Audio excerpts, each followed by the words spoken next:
Well, Happy New Year, everyone, and welcome back to the Okaloosa Today Show. I would like to welcome our guest, who's also new to Okaloosa County, Marine Science Extension Agent Laura Tew, who is going to talk to us about aquaponics. Welcome, Laura. Thank you, Kathy. Glad to be here. How long have you been here? I'm going on 9 months now in Okaloosa County, and just loving it. Beautiful place. Thank you. Good.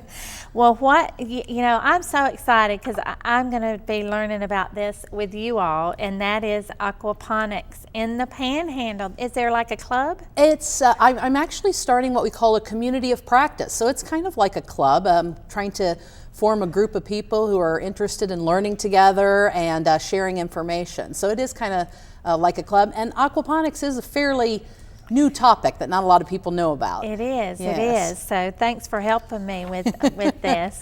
And so what can you describe for our viewers exactly what it is for those who don't know? Sure. Aquaponics is kind of a new way to produce food that people are interested in. It's actually kind of a combination of aquaculture, which is raising fish in a controlled environment, and hydroponics, which is raising plants in a soilless environment. You might have seen it at Disney World. They have some displays of it there. So we take the aqua from the aquaculture and the ponics from the hydroponics, and we mix it together, and it becomes aquaponics. So these are systems where you're using fish, and then the nutrients from the fish that comes in their waste products actually feeds the plants. The plants remove the nutrients and grow and clean the water, and it goes back into the fish tank. So it's just a cycle between the fish and the plants where they grow synergistically together. That is so amazing. You don't have to clean the fish tank anymore? Well, there's not as much. Not as much. It's not as dirty as it was Exactly. before. There is a part of the system where you can remove some of the solids, but for the most part, the plants remove the nitrite and the ammonia from the system. Very good. Now, why is the University of Florida, IFAS, interested in aquaponics, and what does IFAS stand for? Well, IFAS stands for the Institute of Food and Agriculture Sciences. It's kind of the agriculture college at the university, and many of their initiatives revolve around healthy food and food production, as well as promoting urban and rural development. And aquaponics fits in with some of these initiatives. Absolutely. Water conservation, all of these things fit the aquaponics model. You're producing food. You can produce food now using this system in an urban area or where you're land restricted. You don't have to be on a farm. Right. So that's great news. And it's very water efficient. It uses 90% less water than a conventional agriculture or a conventional garden. So it really hits a lot of the initiatives that the university is interested in promoting. It's very exciting. Well, you kind of talked about some of those benefits. Let's talk about, you can do it on a small or a large scale. Talk about. Really, the group that we're targeting right now are people that are wanting to do it on a small scale as a hobby, maybe to feed your family, or if you want to be a little bit more ambitious, your family and a couple of neighbors.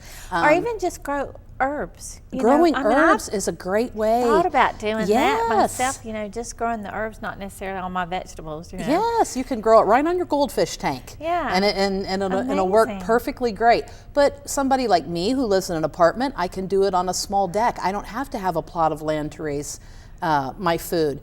If you're an elderly person and you can no longer bend to weed or garden, you can build your aquaponic system so it's high enough so that you can continue to grow food and have it at a nice place. So you don't have to have a lot of land to do this. You don't have to have a lot of water to do this.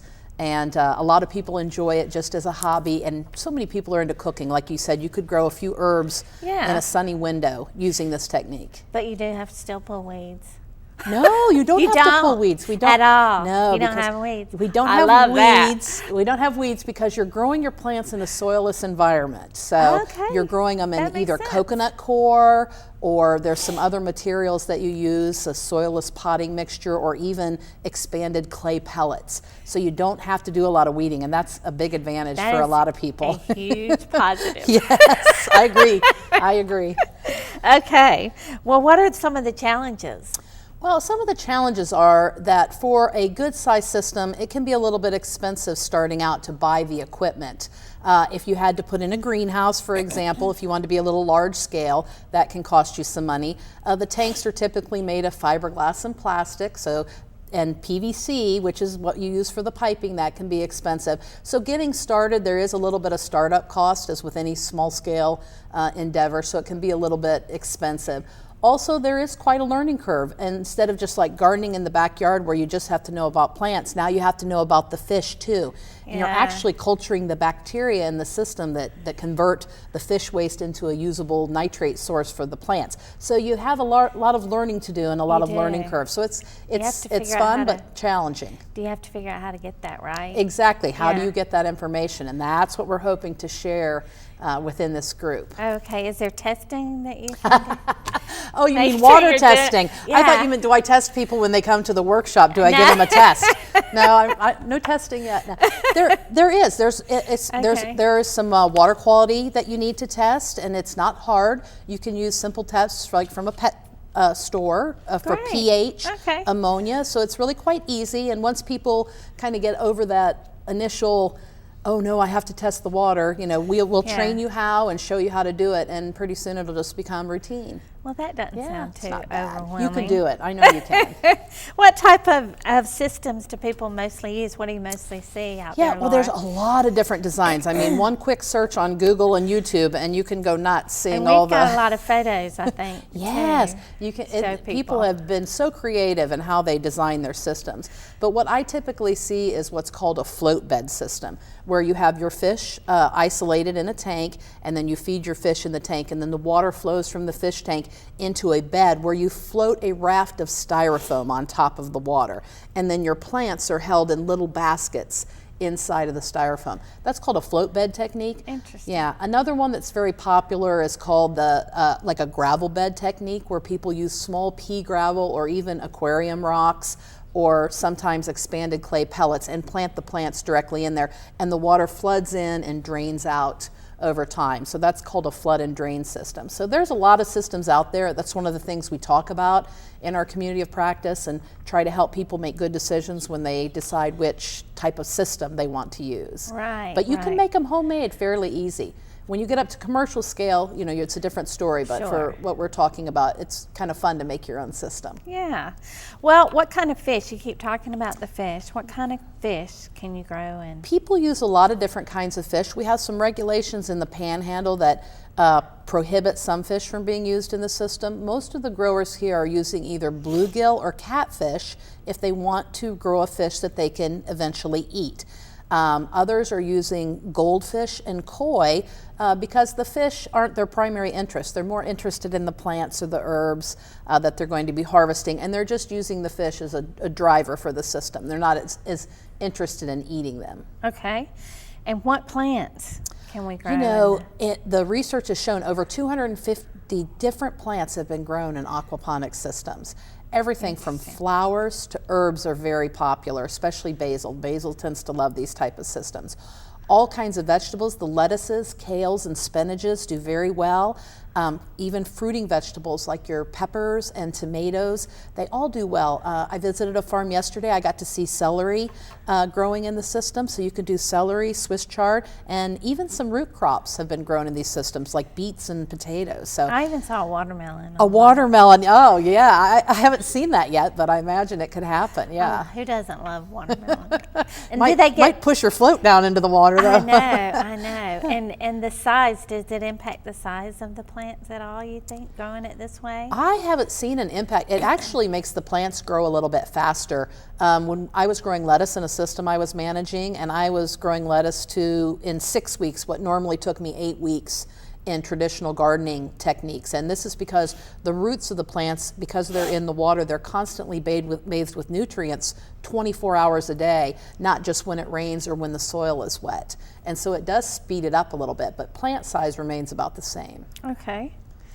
And talk a little bit about the community of practice. You keep talking about, meeting with these different people, and how are you putting all this putting it together and connecting with other residents? That's a great question, because that's what it's all about. Education is what we do at the Extension office. And so I think that people learn as much from each other as they do from so-called university experts. And so I like to create groups where everybody's a teacher and everybody's a learner. And so we have a group in Walton County at the Defuniak Springs office and one in Okaloosa County. We're going to be meeting monthly, and we're going to be talking about different aquaponics topics. We already did an introductory meeting. Our next meeting in Okaloosa County we're going to be meeting the third Thursday of every month. So in February, I believe that's February 18th. It's going to be from 6 to 8 p.m. in the evening. So third Thursday, 6 to 8 p.m. in the Crestview Extension office, and we'll get together. I'll do a presentation. In February, I think I'm going to be talking about fish, handling fish, buying fish, what to feed your fish diseases, all the things about fish management in your system. Every month we'll have a different topic. We'll also have some webinars that people will be able to access from their home if they can't make a meeting on a Thursday evening for various reasons. Wonderful. And then we also have an email listserv. So if you're just interested in hearing more about it, you can send me your email, call and give me your email, or email your email to me, and we can get you on the Aquaponics in the Panhandle listserv, and you can start getting information, finding out more, until maybe you're ready to come and join the group and come to a monthly meeting. So a lot of ways to get involved. Well, that sounds wonderful. Okay, and then, we've got a few minutes left in our segment. I did want to mention, of course, the Extension Office does so much. They do have the Economic Living Expo February 27th. They do that in conjunction with the BIA show and the Fort Walton Beach Chamber. So, and I'll put that plug out there for the Extension Office. What else is going on there in the next couple of minutes? They just finished training their latest batch of Master Gardeners, and those of you in the community have probably seen the Master Gardeners out and about at different events. They're typically retired folks who volunteer their time to help others with their yard questions and different horticulture questions around the house. We're going to be having a pond management school coming up in March for those of you that have farm ponds that you want to worry about the aquatic nuisance weed control or fish stocking or aeration. So we've got that coming up. Our family and consumer science person, Jill Bruslowski, always has a lot of exciting programs.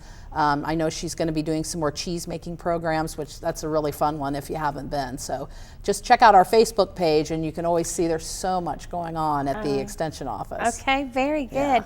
And as far as the aquaponics, you'll actually go out you've been going out in the community and talking about this too. So I have. I've done a couple of gardening clubs, and people are welcome to call and make an appointment for the office. I do cover both Okaloosa and Walton County, so I'm not in the office full time like some of the other agents, but feel free to contact me if you have any questions or want to know how to get involved, especially in the aquaponics. It's a growing group, it's just started, and it's going to be a lot of fun. Okay, well that sounds great.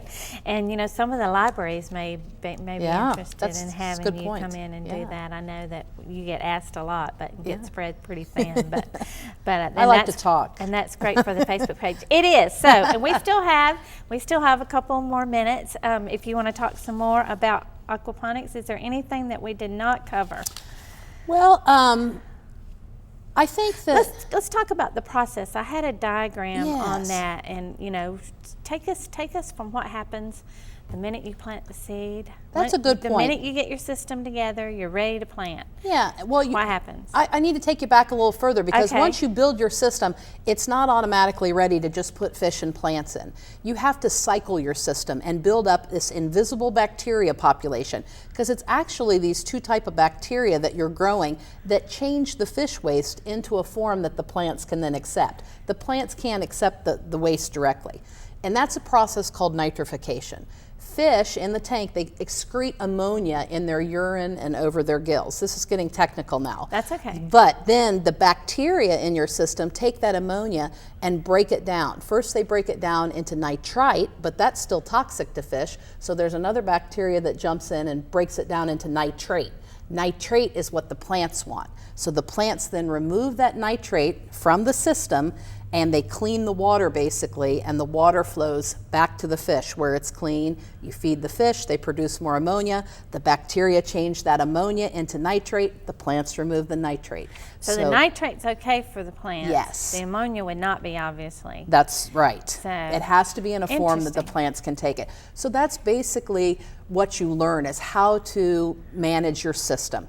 How much feed do you put in there? How many fish do you need? How many fish produce how many pounds of plants? Those are all the type of things that you learn in our classes. And different fish, you know, produce different amounts of ammonia depending on how much you feed them. So a lot of things to consider. So then does your plant actually root in there? You know how sometimes you have to root a plant before you can put it in the soil? You can plant the seeds directly in there. Is that right? Yes, some people do. If they have a lot of plants, they'll have a seed house and then they'll transplant. So you can also transplant, but I plant seeds directly in the medium and they grow just fine.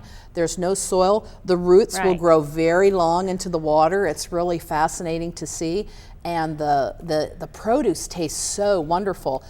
Yesterday I ate some of the celery right out of the plant. There's no dirt taste because there's no dirt in you don't have to wash it. You can't use any pesticides because you would hurt your fish, so it's all naturally certifiable. Organic. People love organic. Organic is a certification that you have to jump through a lot of hoops to, but it's very naturally grown. There's no pesticides, no fertilizers, nothing like that other than natural. So you can be certified natural, and some of the larger commercial systems are jumping through the hoops to get the plants certified organic. Yeah, I know. I know that it can be done. It can be done. Yeah, but you have to do a little bit more. But a few more steps. The product is fantastic. I mean, it's one of the problems when you're working on a system. You can't help but just bend down and eat a little bit while you're. How interesting. Well, what a great topic for today, Laura, and so glad to meet you and have our residents meet you and get to know you a little bit. Thank you so much. And, I enjoyed it. And thanks so much for joining us. And we will move into our public information update.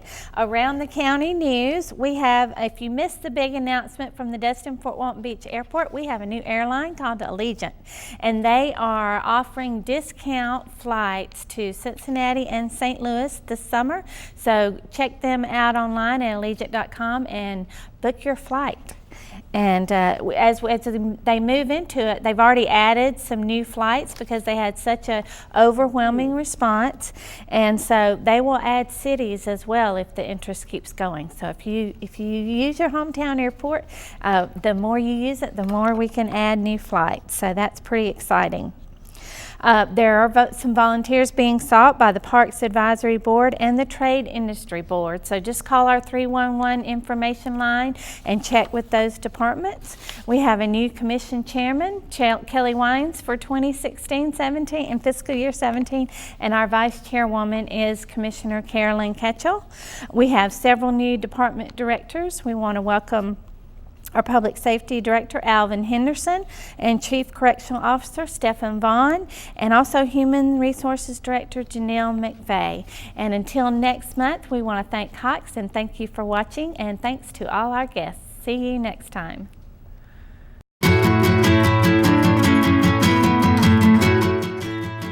Thanks for watching Okaloosa Today. Join us again next month to learn about local news and information for Okaloosa County, Fort Walton Beach, and Destin.